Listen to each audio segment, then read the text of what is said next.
Bonjour, je reçois aujourd'hui Monsieur Fouad Kouri Elou, l'auteur de ce livre aux éditions Max Milo, Liban, état de survie. Alors, monsieur, vous commencez votre livre en disant: «Le Liban, c'est l'État failli le plus réussi du XXIe siècle». C'est effectivement une sorte d'oxymore.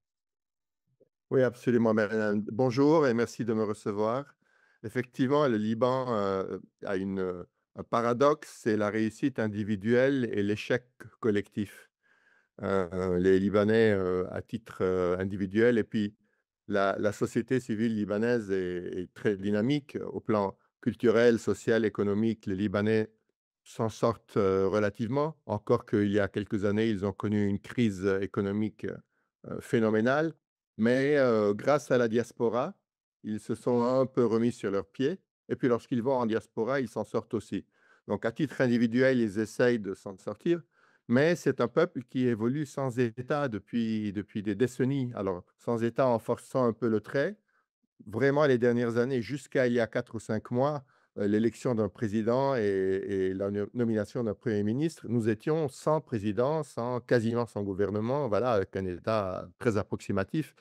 Et donc voilà, c'est l'échec collectif. Donc nous avions tous les symptômes d'un État failli et là, nous essayons de nous en sortir. Alors le plus réussi, parce que justement, c'est le paradoxe entre cet État, qui était quasi failli et puis cette société qui bouge, qui essaie de s'en sortir. Et pourtant, elle tourne.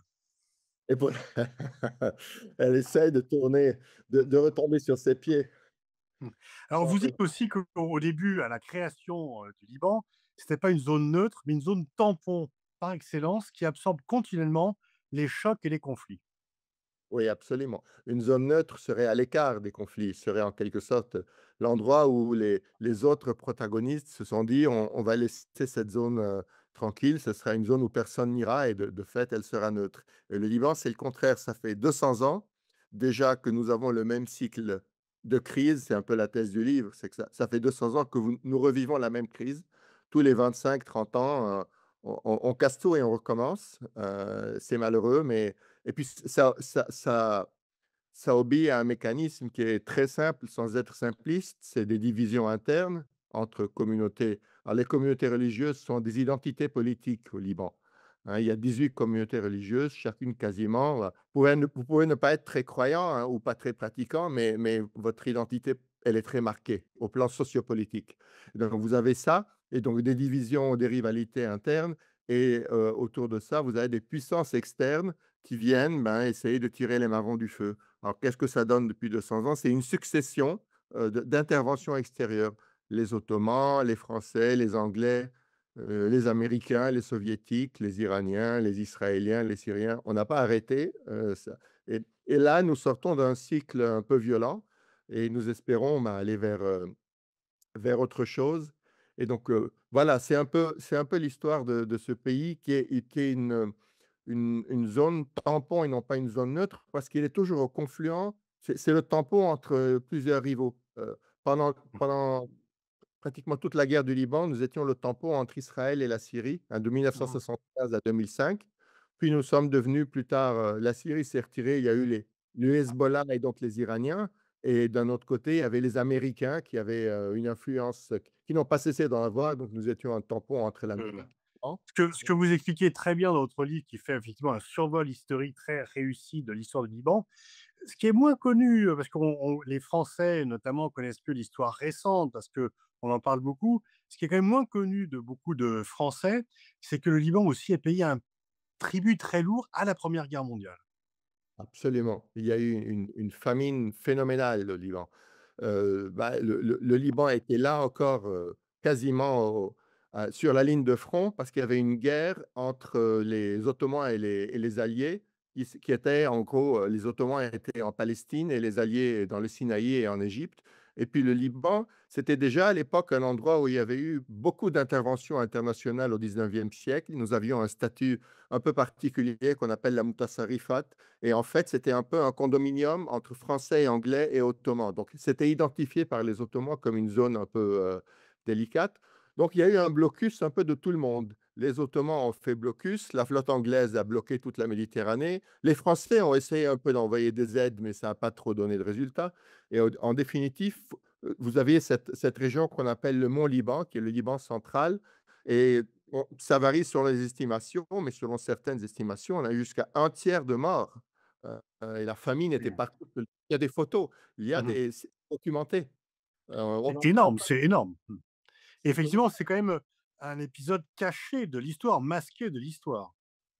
Absolument et étonnamment, ce n'est pas célébré officiellement. J'en parle dans le livre aussi, on en a pas fait parler beaucoup. Alors est-ce que c'était, la honte des Libanais devant un tel cataclysme, et les conséquences sociales que ça a pu avoir, sur les uns et les autres? Ou est-ce que c'était parce que la France justement a récupéré le bébé, le Mmh. pays suivant, mais la France faisait partie des alliés qui ont mené la guerre et donc a préféré faire l'impasse sur ça. On se pose encore la question aujourd'hui, mais c'est étrange. C'est un événement colossal dont on ne parle pas beaucoup, Mmh. effectivement. Et puis le Liban est une victime, indirecte du conflit israélo-arabe devenu conflit israélo-palestinien. Absolument, je pense que c'est après les Palestiniens, les Libanais sont le peuple qui a le plus payé pour le conflit israélo-palestinien. C'est ça fait depuis la fin des années 60 que le Liban est entré en crise, s'est déstructuré, a été déstabilisé et depuis lors, il y a eu une succession de guerres et un enjeu majeur de ces guerres, ça a été sur le front du sud entre Israël et le Liban. Alors, parfois c'était l'OLP, parfois c'était le Hezbollah allié à l'Iran, parfois c'était les militants libanais eux-mêmes. Il y a toute une mouvance politique qui a voulu aussi lutter contre Israël, ce qu'on a appelé la gauche libanaise et donc voilà, il y a eu une succession de conflits et à chaque fois, il y avait une riposte israélienne, il y a eu des invasions successives, il y a eu des bombardements et jusqu'à récemment, nous avons vécu, en septembre, octobre, novembre, décembre, 2024, une guerre entre Israël et le Hezbollah absolument dévastatrice. Il y a encore des drones, hein, moi, au-dessus du Liban. Là, je suis à Paris, je rentre au Liban dans quelques jours et je vais être accueilli par les drones à mon arrivée, les drones israéliens.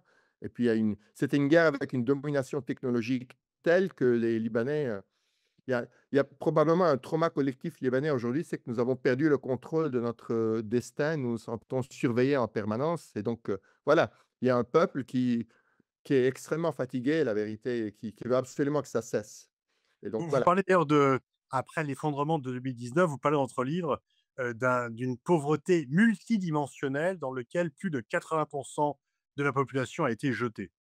Oui, absolument. Vous savez, la crise, économique libanaise et financière de 2019, on a dit que c'était une des crises les plus importantes qui ait jamais eu lieu. Le secteur bancaire s'est complètement effondré. Les Libanais ont perdu quasiment toutes leurs épargnes.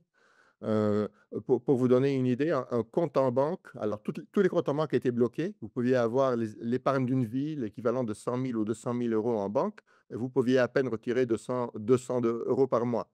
Donc beaucoup de Libanais ont sombré dans la pauvreté, la classe moyenne s'est effondrée et un compte en banque, qui avait une valeur faciale de 100 €. Alors, il y a des gens qui essayaient de l'échanger, chez des changeurs, donc il y a eu tout un toute une série de trafics comme ça et la valeur faciale d'un compte en banque était descendue à 10 de sa valeur. C'est vous dire la dépossession et jusqu'à aujourd'hui, on n'a pas réglé ce problème. Là, nous avons depuis janvier un nouveau gouvernement, un nouveau président et puis voilà, on essaye de s'en sortir, on édicte des lois, financières et bancaires et nous espérons aller plus. Vous dites que vous allez repartir au Liban, vous gardez espoir pour votre pays? Oui, toujours, il y a un attachement, c'est toujours le cas. Il y a un attachement des Libanais, où qu'ils soient, à ce pays. Alors c'est probablement, le souvenir, familial, c'est l'attachement culturel. Pour moi et pour beaucoup de Libanais, c'est l'endroit où nous nous sentons le mieux et c'est comme ça, c'est un lien un peu indescriptible. C'est c'est comme ça, on ne peut pas vraiment le verbaliser. Mais c'est le pays, en fait, c'est un pays qui nous a énormément trahis, la vérité, qui nous a fait beaucoup de mal, qui nous a forcés à partir. Moi-même, j'ai dû faire fuir ma famille, en octobre dernier, j'ai dû faire fuir ma famille à cause des bombardements qui étaient juste en face de nous, à 1 kilomètre et donc ma famille est à Paris aujourd'hui et je voudrais qu'elle rentre, cet été et il y a beaucoup de Libanais dans mon cas. Mais effectivement, en même temps, c'est un pays qui nous trahit énormément et en même temps, notre espoir, c'est qu'il y ait une paix régionale, mais une paix équitable. Une paix équitable, On en parle beaucoup en ce moment. S'il y avait une paix, ça serait un signal pour beaucoup de Libanais peut-être de revenir, voilà, de prendre un nouveau départ. En tout cas, on l'espère, de cesser d'être en diaspora et puis de revenir, chez nous, si possible. Merci, Fouad Kourielou. Je renvoie à la lecture d'autres livres qui est vraiment passionnant, qui résume très bien l'histoire du Liban et les enjeux actuels. Liban, état de survie, qui vient de paraître aux éditions Max Milo. Merci beaucoup.